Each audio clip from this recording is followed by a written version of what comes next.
My first memory is of toaster strudels and lots of blue icing. When I think back, my first memory is a faded image. I can picture myself sitting at the table, legs dangling as I eat a warm toaster strudel.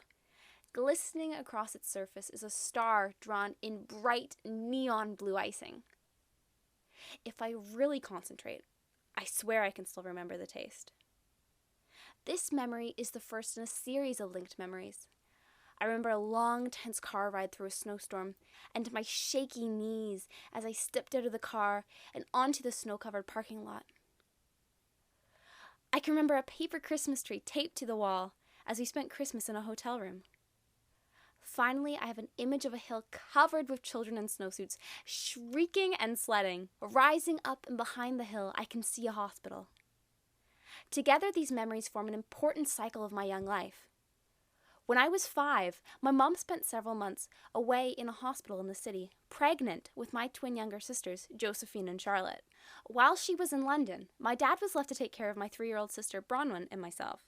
Rushing around in the morning, toaster strudels with blue icing became a breakfast staple. Yet, in thinking about these memories, I began to question whether these images in my head were actually my memories, or just implants from hearing a story told too many times. And if they were real, why did my brain decide to cling to an image of blue icing above all other possible memories? Why is this one the first? To answer these questions, I decided to go back to the source and call my family, my mom, my dad, and my 3 younger sisters. In chatting with them about my memory and deconstructing it, I realized that blue icing can mean a lot more than you might think.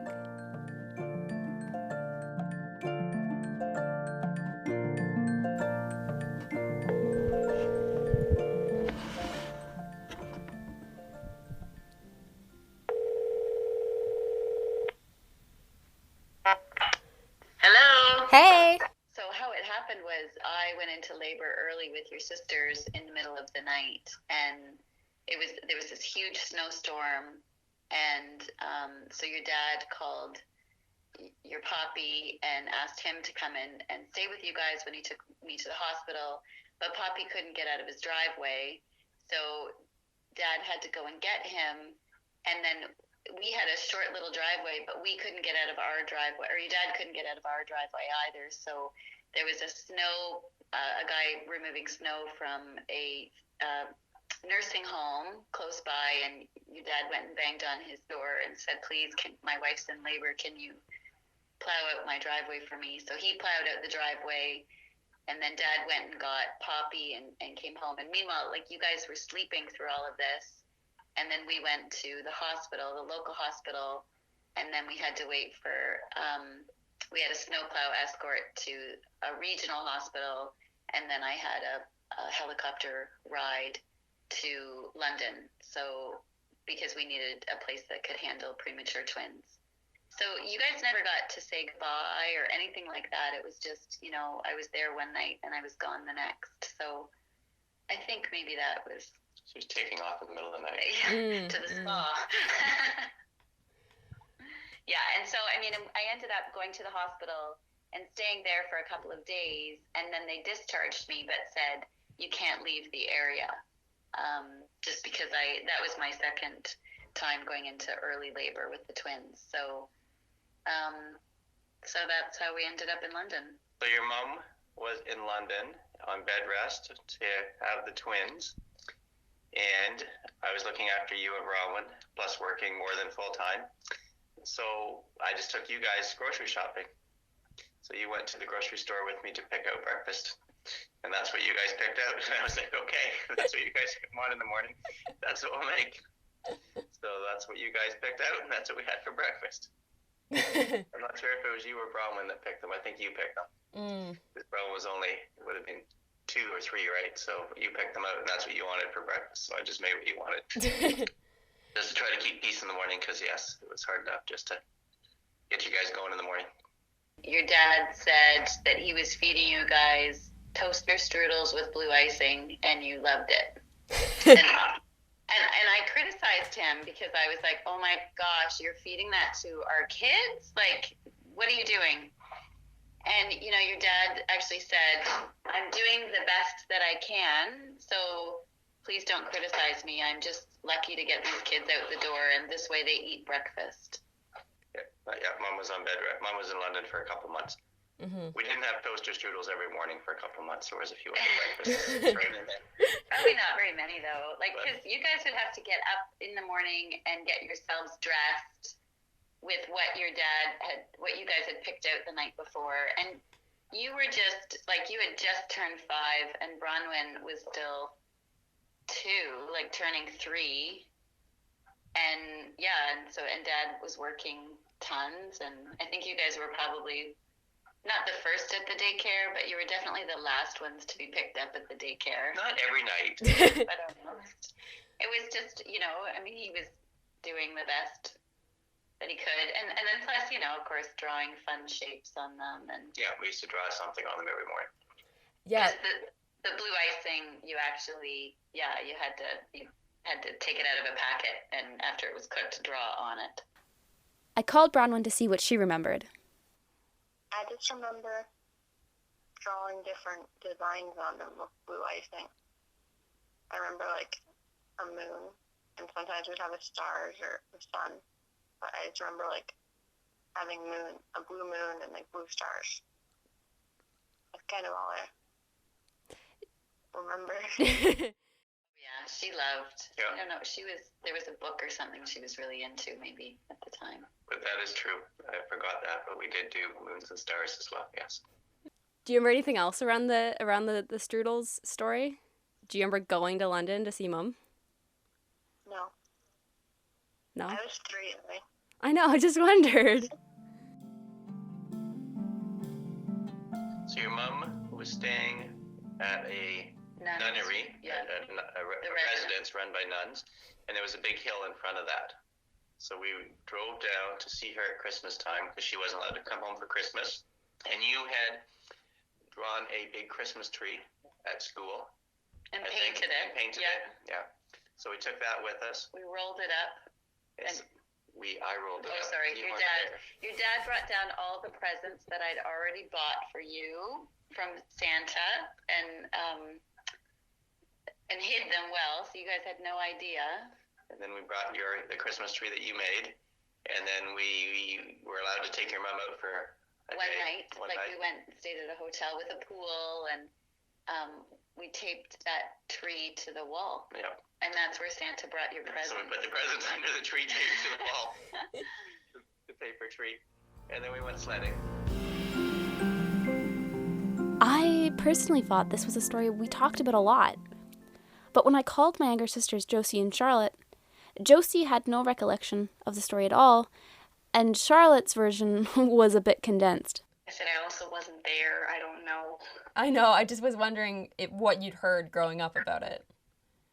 This was the first time. I don't think I remember anything besides just right now when I heard Mom and Dad tell us about it. For the store, Dad had to give them strudels every day. Oh, I remember Mom telling us that. Yeah, but Charlotte, tell me the story. well, she tells us that every single time we buy strudels because I love strudels and I want to buy them. And then Mom and Dad always tell us how they used to give you guys strudels because Mom wasn't there, and they used to have blue frosting. And that's all I know. I don't remember that. I never got told that story. Well, and I don't know that have we talked about it that much? I don't know. I just I didn't know don't where think it's we coming have. from. Yeah, I think maybe we've talked about it a little bit, but that's not that would not be a memory that we would bring up. Yeah. So maybe... It's probably pretty genuine, Ellie. So this memory of the blue icing was real. But the question remained. Why is this, of all possible memories, my first? Maybe it was the time we spent together in the morning before we rushed off to daycare and work. Yeah, because you guys really, when we joke about your dad being the primary caregiver, but we joke about it because it's so funny, and because I was definitely, the primary caregiver, and your dad at that point was working on his boards, his specialty boards, and so, you actually... When Bronwyn was born, you didn't think Dad lived with us because he wasn't there very much. So I think actually maybe it was a good memory for you all because that was the time you spent with your dad? Before, when Mom was home, it would always be kind of a battle to get you guys dressed in the morning, and you would argue about what you were going to wear, and you wouldn't want to get ready in the morning. And then when Mom was away, you guys really grew up quick, and you would lay out your clothes the night before, and you would get yourself dressed in the morning, both you and Bronwyn, and you would come upstairs, because you guys had the bedrooms in the bedroom in the basement. I was probably at 2. You guys had night lights with a star Oh yeah. and a moon, so Yeah. you might have been covering or copying your night lights. But you would get yourself dressed in the morning and come upstairs, and then we would have breakfast, and then while I was you guys would get ready while I was getting ready, and then we would take off and drop you guys off at the daycare, and then I would go to work. I think I dropped you off at about 8 o'clock in the morning. I probably started work at 8:30 then, so I dropped you off a little bit after 8 o'clock, I think, and then I don't know. Even the daycare would take kids at 7 even. yeah, So. I think I dropped you off about 8, and then I would pick you up again. I had to pick you up by 6. Yeah, I remember that. So $2 a minute after 6. Yep. sometimes I had to pay extra. Yeah. But I would pick you up at 6. So you would have really long days, between school and daycare. But I do remember that you guys got yourself ready in the morning really, really well. There was no troubles. Like, it was like you knew you had to step up to the plate and help.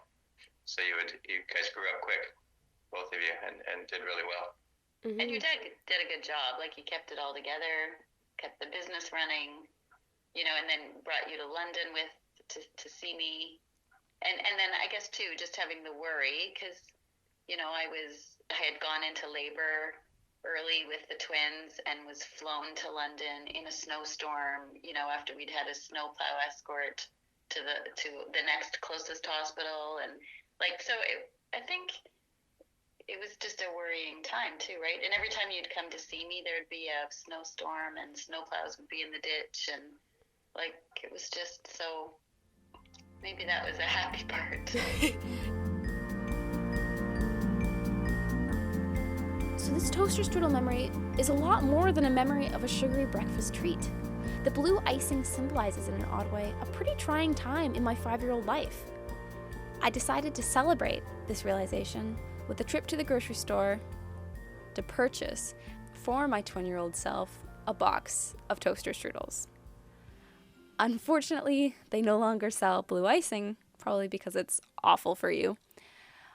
But it was an interesting and fun trip down memory lane, all the same.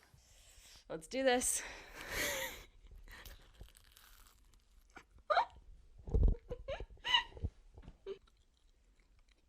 I don't know if it's as good as I remember.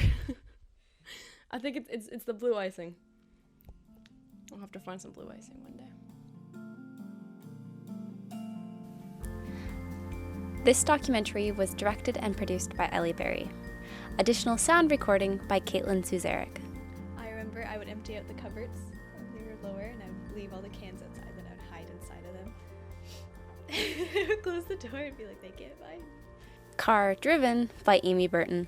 I remember being a terrible child and putting baby lotion in your hair. Do you remember that? I don't think I do. Yeah, probably because you cried. I felt so bad.